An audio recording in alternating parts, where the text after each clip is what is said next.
Hi all, welcome to Lakshya School Plus. I am Rahul Dev, your economics faculty. മക്കളെ ഒരു minute കൊണ്ട് നമുക്കൊരു short question പഠിച്ചാലോ? എന്താണെന്നല്ലേ? Inward looking trade strategy നമ്മൾ പഠിച്ചിട്ടുണ്ടാവാം നമ്മുടെ സെക്കൻഡ് ചാപ്റ്റർ 1952 ഇന്ത്യൻ എക്കണോമി 1952 1990. എന്താ inward looking trade strategy? ചിലപ്പോൾ 2 മാർക്കിന് ചോദിക്കാം, ചിലപ്പോൾ 3 മാർക്കിന് ചോദിക്കാം. Domestic industry offered protection from foreign competition through import duties. അതായത് ഡൊമസ്റ്റിക് ഇൻഡസ്ട്രിയെ, നമ്മുടെ ഇന്ത്യൻ എക്കണോമിയിലെ നമ്മുടെ രാജ്യത്തിൽ ഉൽപ്പാദിപ്പിക്കുന്ന കമ്പനികളെ പ്രൊട്ടക്ട് ചെയ്യുന്നു. ആരിൽ നിന്ന് പ്രൊട്ടക്ട് ചെയ്യുന്നു? ഫോറിൻ കോമ്പറ്റീഷനിൽ നിന്ന് നമ്മൾ പ്രൊട്ടക്ട് ചെയ്യാണ്. നമ്മൾ എങ്ങനെ പ്രൊട്ടക്ട് ചെയ്യുന്നത്? ഇമ്പോർട്ട് ഡ്യൂട്ടീസ് ഉണ്ട്, അതായത് താരിഫ്, കോട്ട, ഇതൊക്കെ ഏർപ്പെടുത്തിക്കൊണ്ട് നമ്മുടെ എക്കണോമിയെ, നമ്മുടെ മാർക്കറ്റിൽ നമ്മൾ പ്രൊട്ടക്ട് ചെയ്യുന്നു. അതായത് നമ്മൾ പ്രൊഡക്ഷൻസ് ഇൻക്രീസ് ചെയ്തുകൊണ്ട് ഇമ്പോർട്ട് ചെയ്യുന്നതിന്റെ അളവ് കുറച്ചിട്ട് നമ്മൾ എക്സ്പോർട്ടിലേക്ക് മാറാൻ ശ്രമിക്കുകയാണ്.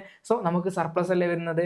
സോ ഇത്തരത്തിൽ എക്കണോമിയെ പ്രൊട്ടക്ട് ചെയ്യാൻ വേണ്ടിയിട്ട് ഗവൺമെന്റ് ഏർപ്പാടാക്കിയ അല്ലെങ്കിൽ ഏർപ്പെടുത്തിയിട്ടുള്ള പോളിസിയാണ് inward looking trade strategy.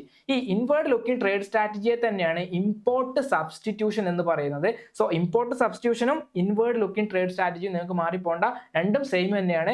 Domestic മാർക്കറ്റിനെ പ്രൊട്ടക്ട് ചെയ്യുന്നു, ഫോറിൻ കോമ്പറ്റീഷനിൽ നിന്ന് നമ്മൾ നമ്മുടെ രീതിയിൽ തന്നെ പ്രൊഡക്ഷൻസ് ഇൻക്രീസ് ചെയ്യുന്നു. സോ ഇത്തരത്തിലുള്ള വീഡിയോസിന് വേണ്ടി നമ്മുടെ ചാനൽ ഒന്ന് ഫോളോ ചെയ്യുക. For more informative videos do follow Lakshya school plus. Thank you. By.